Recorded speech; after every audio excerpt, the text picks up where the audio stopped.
Bonsoir à tous et bienvenue dans cette nouvelle édition de l'Africa Tonight. Voici les principaux titres de ce journal. Report s'inédit de l'élection présidentielle qui était prévue en février 2024 au Mali. Cette échéance était censée acter le retour des civils au pouvoir, un nouvel ajournement que le pouvoir militaire justifie par des raisons techniques. La France contrainte de se retirer du Niger. Nous verrons dans ce journal les conséquences du retrait des 1500 militaires français basés dans le pays, qui étaient, avant le coup d'État du 26 juillet, l'un des derniers alliés de la France au Sahel. Le Niger était également l'un des partenaires majeurs de la France dans la région, notamment en raison de ses importantes réserves d'uranium. Puis notre invitée de ce soir, Madame Ami Kwame, fondatrice du magazine numérique Ayana et du Salon Superwoman, événement consacré à la promotion du leadership et de l'entrepreneuriat féminin. Report au Mali de l'élection présidentielle qui devait initialement se tenir en février 2024, scrutin censé marquer le retour des civils à la tête du pays. Les militaires au pouvoir invoquent des raisons techniques au sujet de ce report s'inédit de la prochaine présidentielle. Les autorités maliennes de transition ont également annoncé l'annulation des autres scrutins, les législatives et les municipales qui devaient aussi être organisées. Le point avec Samantha Saberou-Saboubanga. Initialement prévu du 4 au 18 février 2024, pour les deux tours, l'élection présidentielle au Mali va connaître un léger report. C'est ce qu'a annoncé ce lundi 25 septembre 2023 le porte-parole du gouvernement, le colonel Abdoulaye Maïga. L'élément le plus important selon moi, c'est la prise en otage de la base de données du recensement administratif à vocation d'état civil par le prestataire IDEMIA, qui est une structure française. Cette prise en otage pose la problématique du stockage et de la gestion des bases de données des pays africains par des sociétés étrangères. Voilà pourquoi j'ai toujours décrié le fait que des sociétés étrangères aient la maîtrise et le stockage des bases de données des pays africains. Pour le colonel Maïga, ce report est dû aux raisons techniques des facteurs liés à l'adoption en 2023 d'une nouvelle constitution et à la révision des listes électorales, mais aussi au litige avec une société française, IDEMIA, impliquée selon elle dans le processus au niveau du recensement. Les nouvelles dates de l'élection présidentielle feront l'objet d'un communiqué ultérieurement, a indiqué le gouvernement malien. Cela est dangereux. Et voici maintenant une preuve que nos bases de données doivent être stockées en Afrique et dans les pays africains. On ne peut pas se permettre de donner ces genres d'informations sensibles à des sociétés étrangères. Cela est très dangereux. Donc voilà un exemple qui prouve que le Mali fait face à une situation à laquelle elle ne s'attendait pas et elle est obligée de reporter ses élections présidentielles. Bien que décrié par l'opposition, les Maliens ont approuvé en juin 2023 le nouveau projet de constitution soumis par le gouvernement de transition malien, permettant notamment à certains dirigeants de se présenter à la prochaine présidentielle. L'élection présidentielle est censée marquer le retour des civils à la tête du Mali, pays d'Afrique de l'Ouest dirigé par une transition depuis 2021 et en proie aux djihadistes et à une crise multidimensionnelle profonde.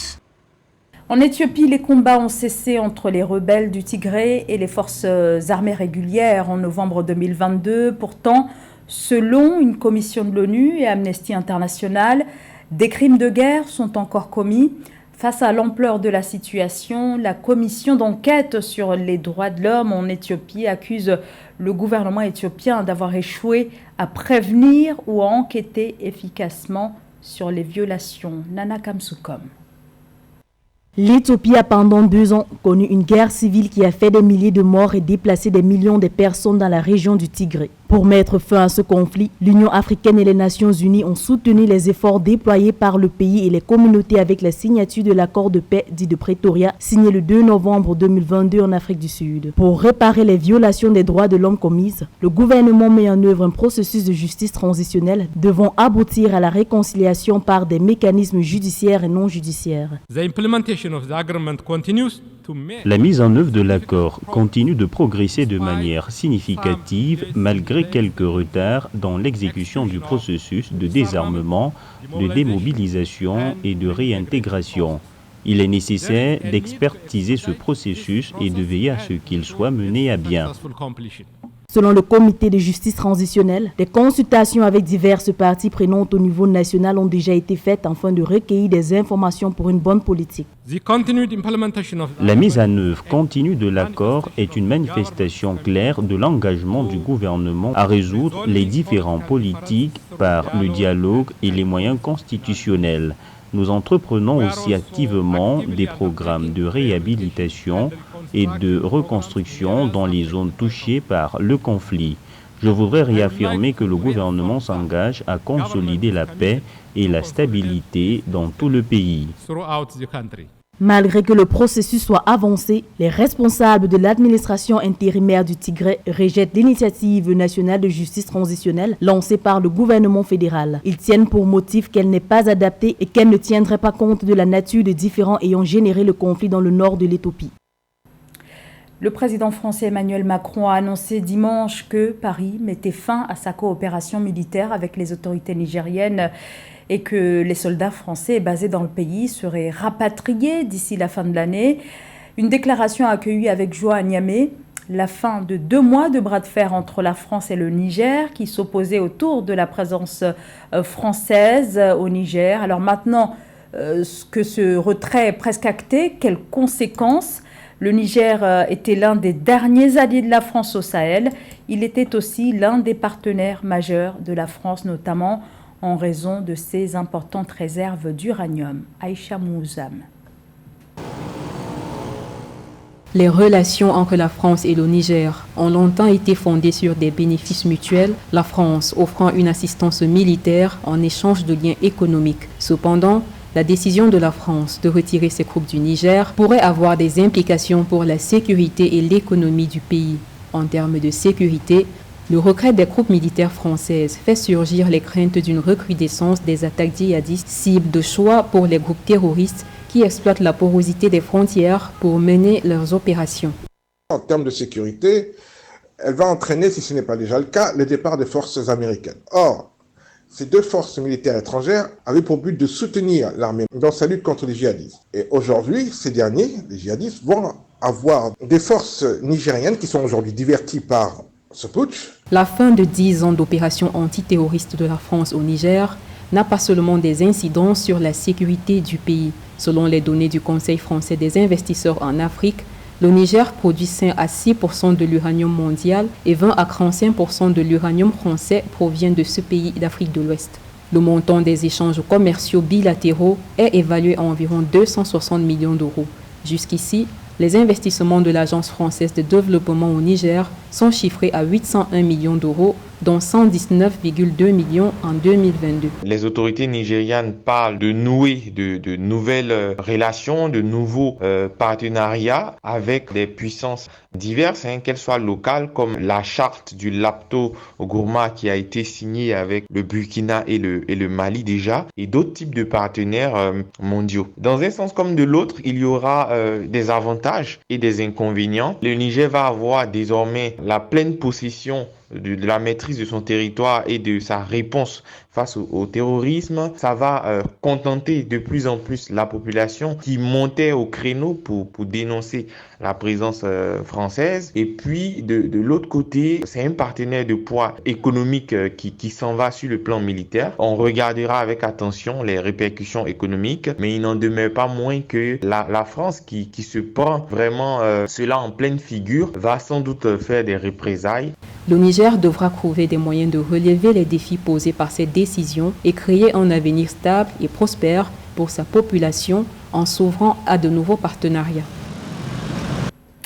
Et pour ce qui est de Sylvain Ité, l'ambassadeur de France au Niger, les nouvelles autorités nigériennes à la tête du pays exigent une démarche officielle de la part de la France pour le rapatriement de l'ambassadeur qui se trouve toujours à Niamey alors que le régime militaire avait ordonné son expulsion fin août dernier.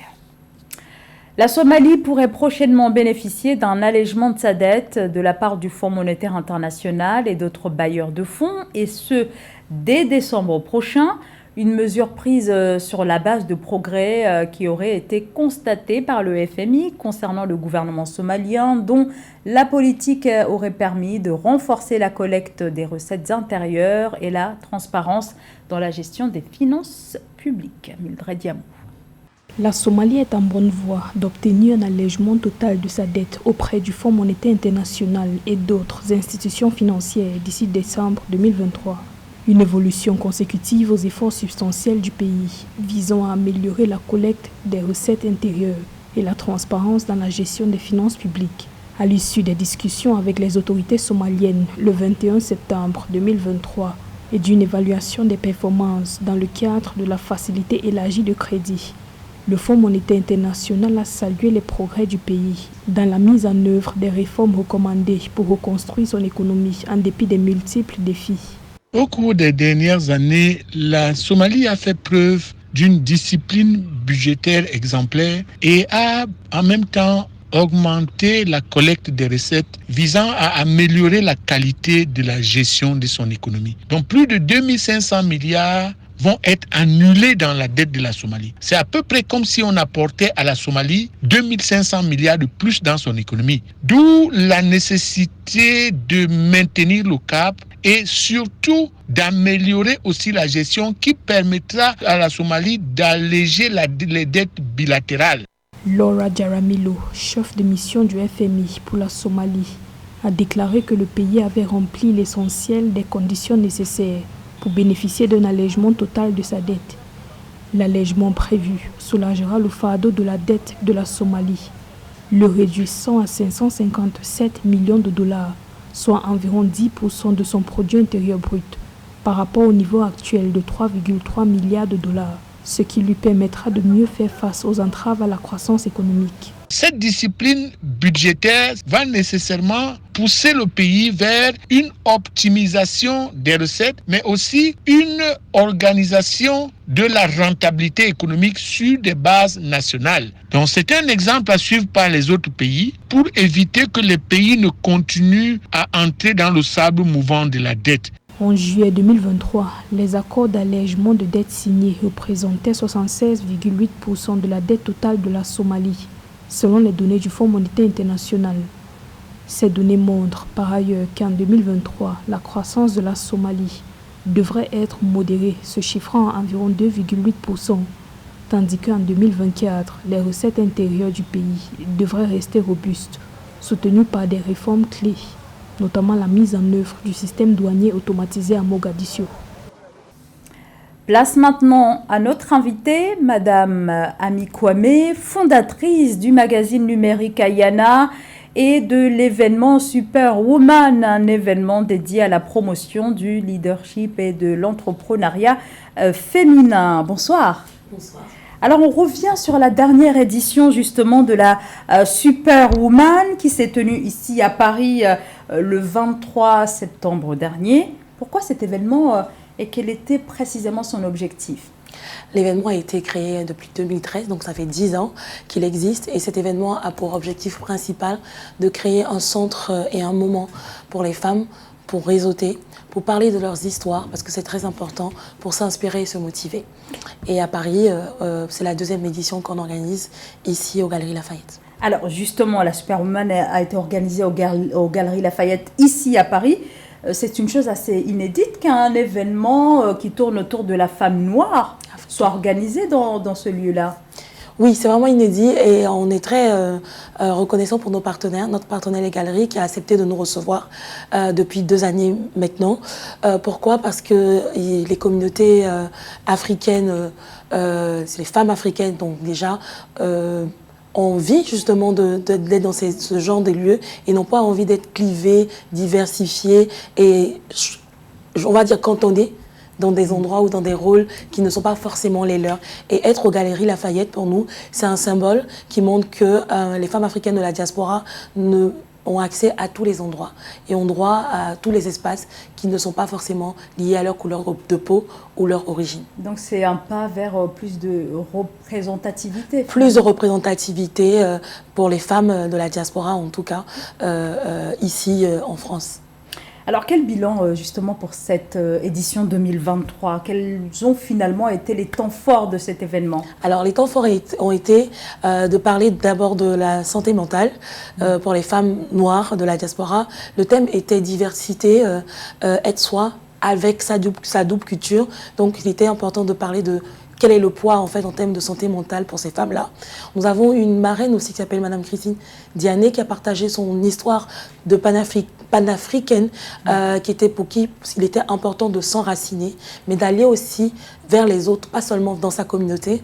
Nous avons parlé de réussir avec sa double culture. On a eu des femmes de feu, avocates, spécialistes dans la sécurité, entrepreneurs, des journalistes qui justement peuvent raconter leur parcours et aussi parler de business entre l'Afrique et l'Europe.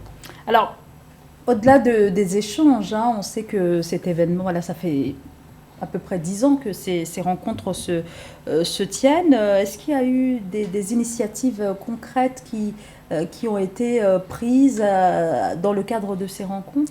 Oui, alors pas en France, mais en Côte d'Ivoire, nous avons lancé un programme qui s'appelle Pitch pour ton mentor. C'est un programme qui permet à des jeunes entrepreneurs d'être accompagnés par des femmes qui sont déjà accomplies, qui ont un parcours, en tout cas qui ont une très bonne expérience, qui peuvent leur permettre de développer leur business.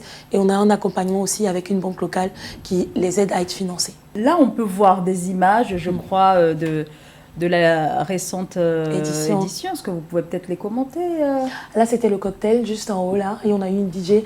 Jusqu'au bout, en fait, on travaille à avoir des parcours et des personnes atypiques sur nos activités. Donc là, c'était le cocktail juste après. On était très fiers d'avoir les toits de Paris privatisés pour les femmes noires de la diaspora. Donc cet événement au cœur de Paris. Alors, on a vu quelques participantes. Quels sont ces personnages, ces personnes finalement qui ont accepté de participer à cet événement? Quels sont leurs parcours précisément? Alors nous avons eu près de 18 panélistes, donc je ne pourrais pas toutes les citer, mais oui, elles ont des parcours dans la sécurité. Je parle de Béatrice Lobé qui est une des premières femmes qui a un master en sécurité, qui travaille dans le groupe Meta.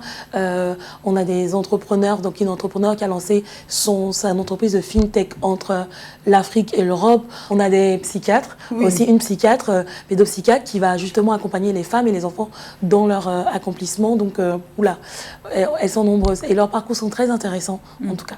Alors, il y a eu des récompenses dans le cadre de ces rencontres. Sur quels critères vous vous basez pour finalement distinguer ces femmes-là? Alors, à Paris, on n'a pas fait de récompenses, mais il y a des récompenses qui se passent à Abidjan.